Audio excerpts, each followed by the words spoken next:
Hello বন্ধুরা, কেমন আছো সবাই? এক্সপ্লোর বাই সাগরিকা পেজে সবাইকে ওয়েলকাম। তো দেখো, আমি আজকে লোটে মাছ রান্না করছি। কড়াইতে আজকে তেল দিয়েছি, দিয়ে তারপর তার মধ্যে পেঁয়াজ বাটা, আদা বাটা, রসুন বাটা, জিরে, হলুদ, ধনে গুঁড়ো সব কিছু দিয়ে ভালো করে নেড়ে তার মধ্যে এই যে মাছটাকে অলরেডি আমি হলুদ নুন মাখিয়ে রেখে দিয়েছি।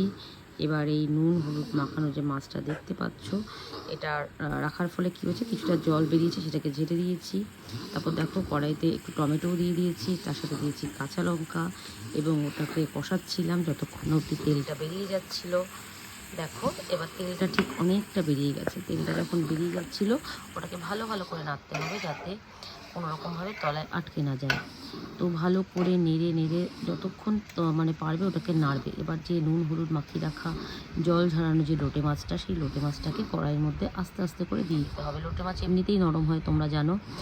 তো লোটে মাছগুলোকে ভালো করে জল ঝরিয়ে কড়াইয়ের মধ্যে দিয়ে দেওয়া হলো। এবার আস্তে আস্তে করে মশলাটা পুরো লোটে মাছের মধ্যে মেখে নিতে হবে। লোটে মাছ কিন্তু দেখো কড়াইতে দেওয়ার সাথে সাথে কীরকম নরম হয়ে যায় এবং গা থেকে মাংসটা খুলে যায়। আস্তে আস্তে করে, যেহেতু তেল বেরিয়ে গেছিলো, তেল ছাড়ার পরেই কিন্তু লোটে মাছটা দিতে হবে মশলার মধ্যে। এবার এটাকে আমি আস্তে আস্তে করে এদিক ওদিক করে পুরো লোটে মাছটাকে এদিক ওদিক করে লোটে মাছটা পুরো কড়াইয়ের মধ্যে মশলা মাখিয়ে কড়াইতে রেখে দিলাম। এবার এরমভাবে আঁচটাকে আমরা কমিয়ে দেবো, কিছুটা কমিয়ে দেবো, পুরোটা না, কারণ বেশি যদি বাড়িয়ে রাখি তাহলে জ্বলে যাবে। দেখো জল ছাড়ছে, এরকমভাবে জল ছাড়তেই থাকবে এবং জলটা যতক্ষণ না অবধি মরে যাবে ততক্ষণ অবধি করতে হবে। তো দেখো কেমন লাগলো আমাদের লোটে মাছের ঝুড়ি, জানাবে কিন্তু। টাটা।